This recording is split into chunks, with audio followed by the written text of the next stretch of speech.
All right. Thanks, Steve. I'm really excited to be here. It's the afternoon. I know it might be getting a little bit tired, but feel free to stretch, take a deep breath, and hopefully I won't talk too fast. I know the last time I've practiced this, sometimes I go too fast. But specifically today, I'm going to be talking about some things that you're interested in. Bigger, faster, and more engaging while on a budget. And think about those first three things as how you work with your own products. But the third thing, or the fourth thing, on a budget, you might not be convinced.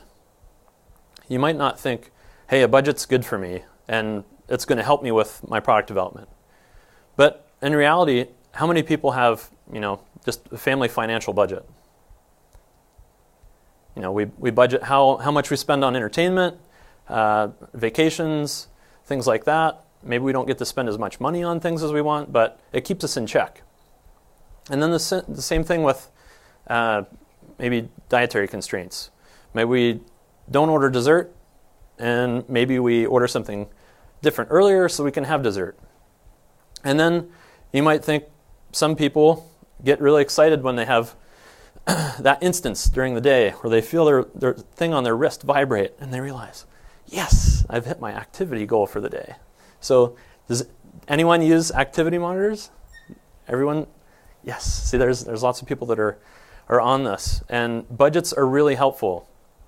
So hopefully this talk will give you some perspective on how and where budgets will be really helpful in your day-to-day work. First, we need to talk about how we measure things, though. A lot of you have seen this, and it's great to get perspective on what is growing over time or potential influencers to performance. This shows a 3-time increase in page weight for the web over the last 5 years. So thanks to HTTP Archive, this is now no longer under the radar. If this wasn't trended over time, we wouldn't actually think about, hey, our pages are getting heavier. This is going to impact performance. And yet, a lot of us come to work every day. We add more dynamic JavaScript, and our designers are thinking about adding more photos or other things. One of the designers where I work calls them luscious. He likes big, luscious photos. So all that is an impact and an influence on performance. So how do our developers commonly measure the product? Reactively? Well, this is Toto. Toto is a device to take measurements of a tornado. And some of you might have seen an American movie, Twister. Twister had another device they called Dorothy. And basically, tornado chasers would go and try and get in front of a tornado and intercept it to take measurements. But what were they doing? They were measuring a point in time, and it was reactive. It wasn't over time. In some cases, the damage was already done.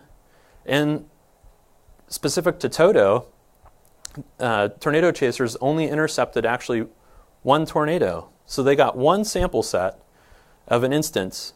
But look at the picture. The device fell over, and it put the data into question. Did we get a good picture? Maybe not. So it's hard to trust this stuff. So no chasing tornadoes. How can we measure more frequently? How can we measure and have a good picture of performance influencers? There's over 22,000 registered seismograph stations globally. That's a lot. But this enables us near real-time monitoring of earthquakes and potential natural disasters. Excuse me. In 1960, Chile experienced the most powerful earthquake on record. Over 6,000 people were surmised to this event. In 2010, a more recent incident, 5,000 fatalities were reported. And if you watch the news, just last month, another significant earthquake in Chile happened. And within minutes, smartphones were alarmed. People were given notice to seek shelter before a pending tsunami. And the country of Chile was amazingly able to report only 13 known fatalities and 5 missing persons. That's significant. That's a huge improvement in early warning systems. So why aren't we using this in our day-to-day work? Why don't we have this early warning system? We should have these measurements. You know, we think we're working more towards an agile development, and we're very fast-paced, but we can take these measurements, and we should. We should find out what's happening and what's changing and understand how we can have a real conversation about potential influencers. So now you might be saying, well, I have lots of measurements. I know what's going on. And you have these conversations with your developers on a regular basis. But think about the data that you do have. Is it visible? So this is a fuel gauge, common to a lot of people. But how many people have run out of gas? It's right in front of us. I've run out of gas before. It's a measurement that's right there. You know, maybe we were running late. We didn't have time to stop and get gas. But lately, automakers are adding something additional. The light above the gauge comes on in a low fuel situation. It's a call to action. Also, sometimes your dashboard will bing or make some audible tone to say, hey, you're going to have a consequence here. You need to get fuel. So what can we do? We got to think about how we can add this call to action for us to understand some of our measurements. So let's think about what we want to measure. From a client perspective, in terms of bigger, think about number of requests and the size of resources. So these are things that we're adding regularly. Maybe they're dynamically changing on the site. But these are things that we can measure. And in terms of time, specifically I'll call out user perceived performance in terms of W3C user timing. And I'll mention that several times. I'll come back to it. But this is something that's really important for us to evaluate and understand what our users are experiencing. Also, speed index, time to first byte, page speed. But back to user perceived performance. How can we measure this?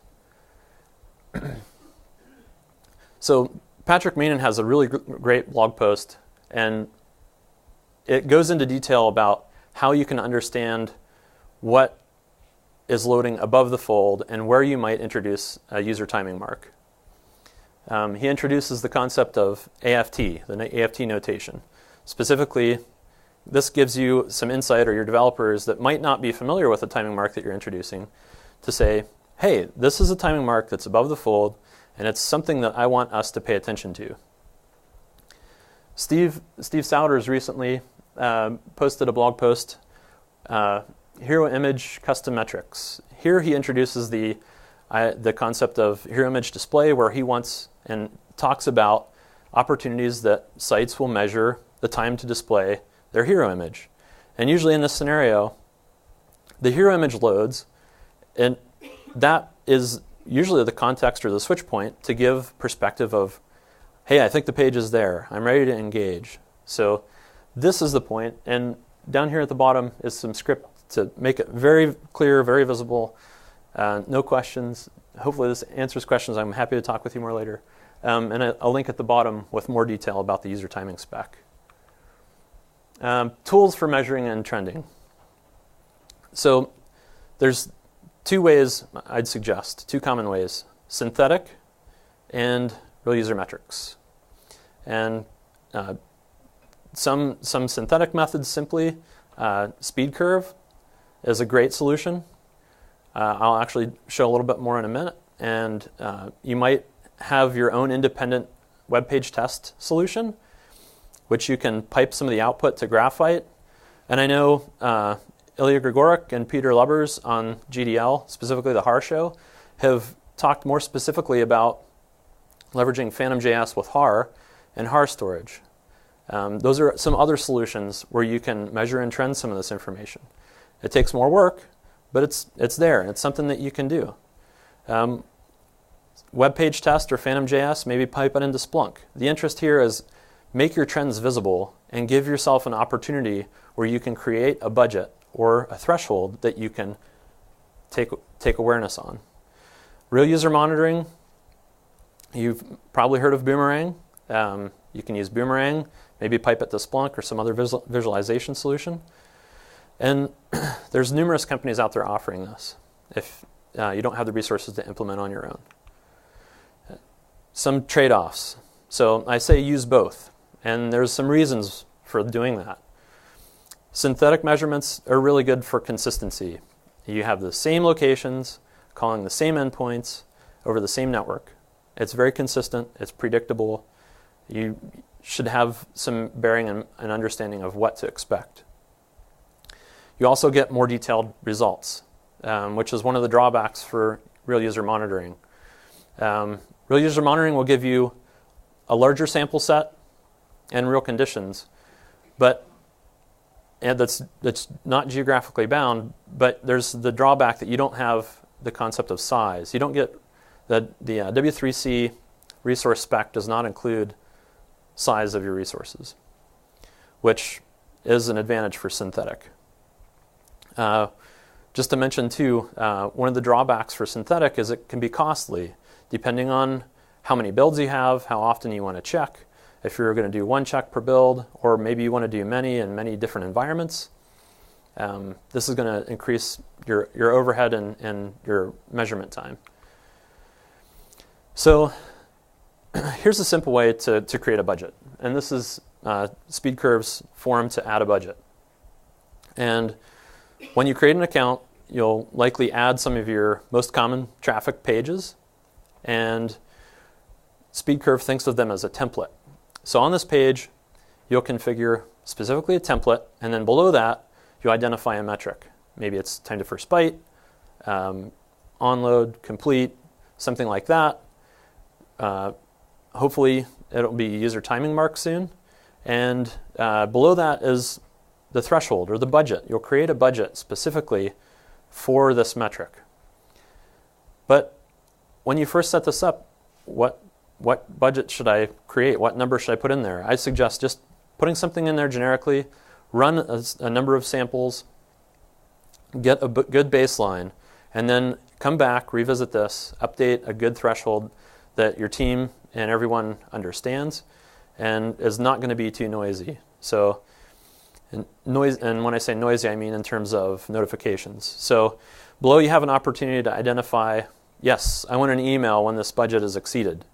There's also an opportunity to be notified on a rate of change. So I've configured most of Zillow's budgets for 5%, which unfortunately I think are a little bit too noisy. We're getting a little bit more notifications than we really need to. So I'd suggest maybe 10 or 15%. So here's what one of these looks like. This is specifically Zillow's homepage and start render time. And the red line is the budget. And you'll see it's 1.8 seconds in this case. The green line, obviously, is the measured metric over time. Here's a user timing mark. This is Zillow homepage as well. The AFT home user timing mark. And in this case, you can see that there's 3 spikes here, the third of which has some context over it that you can drill in specifically on that sample.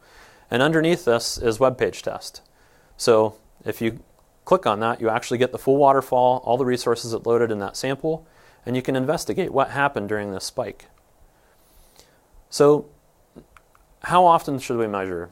This is, we want to measure often. We want to be able to find out as close as we can when something changes so we can have that conversation. So specifically, I'll suggest once per build or once per release. And then also consider dynamic content.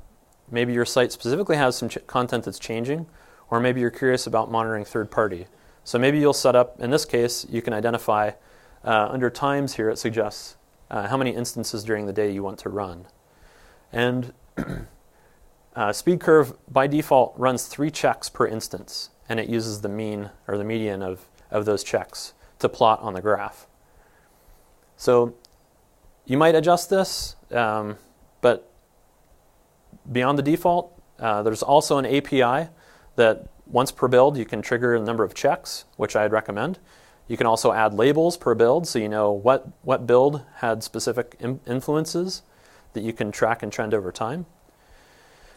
And now this is in place. We've talked about what we want to measure and why we want to do that. But what happens when we exceed one of these budgets? What's our first instinct? And commonly we might think, oh my, there's a performance issue. We have to go and figure this out. Well, I want to turn that a little bit and help you think about, okay, we have an influence on performance, but is it okay? And Jacob Nielsen has a great article on conversion rates, and he talks specifically about how increased conversion is one of the strongest ROI arguments for better user experience. Isn't that our goal? For the business, we want to grow our products, engagement. So in some terms, maybe we're decreasing performance, but we're improving engagement. Is that okay? This evaluating these budgets in these scenarios where we exceed budgets are a great opportunity to bring up that conversation with your developers and evaluate. So trend and correlate traffic patterns in performance against your performance and observe variations by builds. Note that A/B testing offers really specific and in some cases pretty accurate evaluations of feature changes. So how else can budgets help? Let's think out of the box a little bit more. I mentioned third-party resources. Sometimes we don't have complete control over what people are introducing on our site through ads. Maybe this can get out of control, and maybe it can impact performance, depending on where you load ads on your page. So this might be something specifically that you want to track, and maybe you want to know about this so you can turn off some egregious ad or otherwise. Service response times. This comes more specific to time to first byte or maybe on-page experience. But think specifically about maybe from one build to the next, a service increases response time by 200 to 300 milliseconds. And the development team might not even know about it. It's a small change, but it all adds up. And then we want to have the conversation, wait, this is impacting time to first byte by 300 milliseconds for all our pages. Do we want to do this?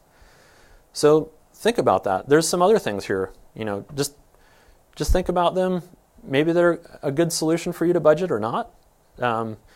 But really, budgets can be applied in many valuable ways. This is a screenshot from one of Zillow's performance dashboards. And this is just one page and one metric of a user timing mark that we see as really valuable and a really good perspective of the user experience. And you'll note in this case, I have mobile user timing referenced right beside the desktop experience. And we can see specifically it's the same page, but it's behaving differently depending on what you're calling us from. So apologies for the censorship here, but you can see we're in the mobile experience, we're 12% away from the goal, but we were at the goal before. So we now have visual representation to understand that, hey, we met our goal and we celebrated, but now, no, we've regressed. What are we going to do about this? And it didn't change with one build release. It changed slowly over time. So maybe it was more of an investigation to go and figure out what happened. The desktop perspective, specifically, you can see that we're above the goal by 19%. I should say below the goal. It's a reverse.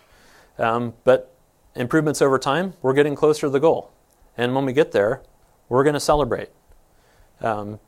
This specifically, mobile is becoming more of a first priority for lots of companies. And Zillow is the largest real estate network on the web. We have regularly 2/3 of our traffic as mobile. And on the weekends, that number goes over 70%. So this is really valuable for us to look at and engage when we see issues like this. So what are some good practices for managing performance budgets? Again, prioritize user experience. So I've said it a couple times, I'll say it again. Implement user timing marks. Engage when you do see alarms. So if you see an alarm too often, maybe you need to modify it. Don't make it so noisy. We don't want alarms to be something that become ignored. We want them to be something that are the call to action. There's going to be a consequence. You might not run out of gas and be stranded by the road, but your users are going to be impacted, and you want to know when you're going to impact them. So owner buy-in for goals. So the last slide I showed some goals, and in some situations they're pretty lofty. 19%, 12%, that might be a stretch. Work with the people that own the pages and figure out what's a reasonable goal. Get buy-in from them and pick something that's achievable. You don't want to not ever achieve your goal, but you want to be able to have something that's within reach that you can celebrate when you get there. And then set regression alarms. And I say this because we can often, once we have these goals in place, you can often be focused on getting to the goal. And maybe one developer with one change in the next build that you might not know about, you regress by 5-10%. So you want to know if you're sliding backwards too. So think about the reverse. Think about putting some thresholds on either end of your metrics. And then lastly here, optimization burnout. So we're so focused on performance sometimes that we think, wow, I've done everything, I've racked my brains, I can't figure anything out with how to get closer to the goal. What am I going to do now? Do we invest more development time, or do we go and spend development time on new feature add? And that might be the opportunity where you say, okay, we're pretty quick, we're happy with the results, we're good with where we're at. Now you update and revise your budgets to be closer in tolerance with where you are, but still a stretch. You still want to progress. So how's all this helped? Now I get to tell you a great story about some of my experience at Zillow, where I've implemented budgets and I've seen and experienced some great things. So now I'll share a true story. During earlier this spring, Speed Curve relaunched, and sort of as a proof of concept, I went out, I configured Zillow's top 3 pages, several other pages, and I added budgets for all the resources. I went crazy. I added everything. I was curious. And I'm glad I did. I saw some things that I didn't expect.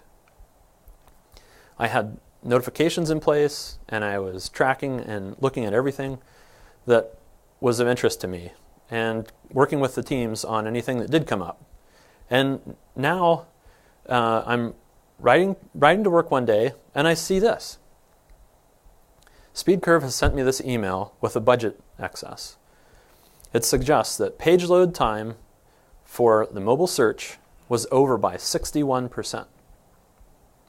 That's a 7-second increase. And so I'm thinking, okay, 7 seconds. This is mobile search, 7-second increase. Do I have reason to be alarmed here? I scroll down and I see this. I see image requests were over budget by 373%. 112 new images were introduced overnight from the last sample set. Okay, I scroll a little bit more. Total size over by 417%, increased to almost 13.5 megabytes for a mobile search. Now I'm thinking, wow, is this real? Did we do this? And I'd scroll more, I see images. Image weight increased by 708%. 11 megs of new images seemed the culprit. But really I'm curious, I'm curious, what did we do yesterday? And now, what are our users experiencing? Are they looking at the site and saying, wow, this is terrible, and then leaving? Are they going to our competition? But before I was in office, I'd already contacted the engineers. This lent me the opportunity to reach out right away and react in short notice. This is what the team told me when I got in the office that day. They told me that we'd shipped a new feature the day before, and they did some really good A/B testing on it. Their A/B testing showed improved engagement. You can see the devices on the left are the legacy view, and the devices on the right are the new feature view. And specifically, the legacy shows a smaller thumbnail image of a property, and the image on the right is a full width image. So I understand, okay, well, the images got bigger. Maybe there's some added weight because we're now, giving them some bigger full width images. And so I think, okay, well, improved engagement, we need to figure this out. Is this the right step forward? Is this the right trade-off? But still, where did these 112 additional images come from? I wasn't sure yet. So luckily, I had the ability to reach out to business intelligence, and we have some really good business intelligence. They were able to evaluate the time leading up to this event and the time leading past when this had happened. And this chart shows specifically the mobile view, because this was mobile responsive design, or the mobile experience, and it shows phone and tablet. And you can see page views per session, as well as page views per unique user. For tablet, we're the highest numbers here, but they're only around 3.5%. 3.5%. Wow. Okay, well, traffic and some other influencers during this time could have affected this by 3.5%. This is great news. We didn't impact engagement. Users were not fleeing the site. They weren't going to our competition. They were still there, downloading all this additional image weight, but maybe they were none the wiser, and likely they weren't. So really, we think, what happened? So we go back and look at what changed in more detail, and we're thinking, what happened? So I'll ask the audience, does anyone have any ideas of what the culprit was here? What was it? Paging? No? Wasn't paging? What? Another guess I heard? Reloading? No? Scaling? No scaling? Third party? Oh, good idea. It wasn't third party. Rich languages? No. Well, oh, high DPI images. Yeah. No, it wasn't that. Okay. I'm liking these guesses. This is good. In actuality, some of the developers were working on an upcoming feature release, and they were laying the groundwork for a new feature, and there was actually a bug in the A/B test bucket. So the browser was actually pulling down all these additional images, but the controls in the UI weren't enabled for the user to actually interface with them. So from the user perspective, they got their first set of images, the page loaded fine for them, but the JavaScript later loaded all these other images for this new feature, all unbeknownst to them. So this is the scenario that, it was a huge win. We learned we can deliver extra content if we need to without impacting perceived performance. So sort of by accident, we learned a lot about a new feature that we wanted to implement, and we have all this great data, so maybe we'll implement, and add more images, but maybe not. This is sort of more of a call to us to realize, hey, we can deliver too much content. Maybe we need to evaluate what's the right amount and when do we deliver the additional content. So supporting the theory that perceived performance wasn't impacted in this case, SpeedCurve actually gave us this data as well. And the curve on the top is total page weight. So you can see when this happened. And below that is speed index. So you can see speed index didn't actually falter despite the 4x increase, which this is a great reference of where speed index can be really valuable. And aside from this, we have RUM data during this event that showed time to onload in this case, I show the 75th, the top graph shows 75th and 95th percentile of time to onload. And in the red circle, time to onload was impacted by 10 seconds. So this is another scenario where we've debunked time to onload as an accurate target. The graph below shows specifically the mobile experience versus the purple line is the mobile experience versus the desktop, which is the gray line, the very faint gray lines. I apologize if you can't see that. I'll tweet the slides after the talk. So to summarize this, I'll just say time to onload in this case, just think of it as another indicator. It's not a good target for user perceived performance. To summarize this, there's no impact to user perceived performance in this case. So we had all these additional images, but we loaded them smartly. We did it in a way that was unbeknownst to the user. Although in this case, performance changed in a big way. Literally, we consumed all this additional data from people's mobile plans, and we didn't need to do that. That was a mistake. We were able to act on that quickly and resolve that. And lastly, the business metrics remain the same. That's really the point of the argument when you evaluate trade-offs in performance.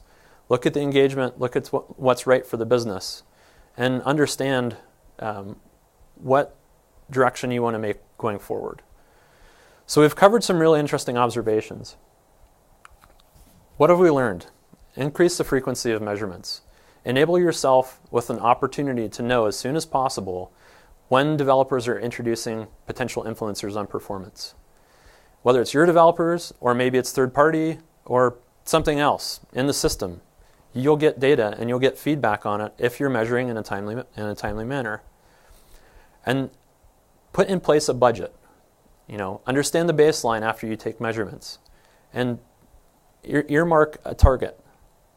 Just give yourself some perspective that gives you a call to action. You want to know when you're going to potentially be impacting your users. You don't want it to be under the radar. You need these measurements to be visual and in front of you. Prioritize user timing. I've said this a lot.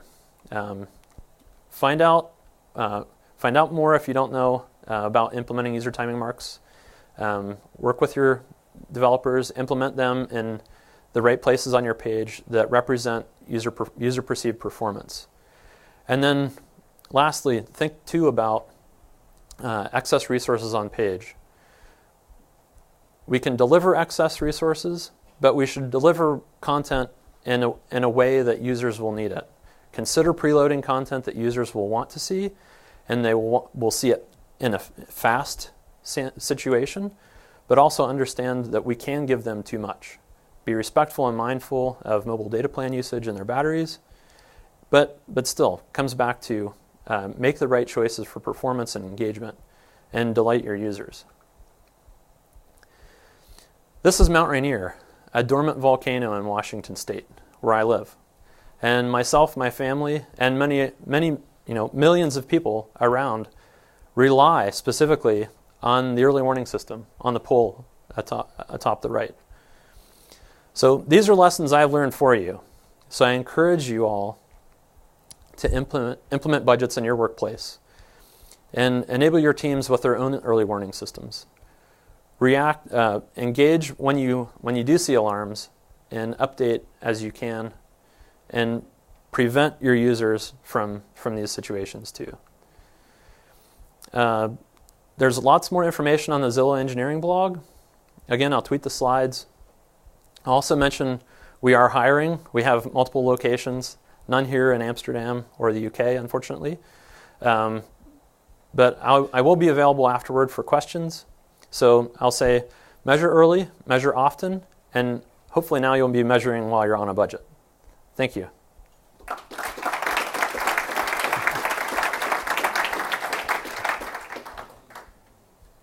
Steve, do we have time for questions, or we do? Okay. So don't have questions? Simon. What did your user timing marks look like during that image flow issue? That's a good question. We didn't have user timing marks implemented in a visual manner. We had some on the page, but we weren't looking at them regularly. So now we've realigned, we're prioritizing user timing, looking at it more regularly, and it is specifically something that we would have been really helpful to look at in that situation.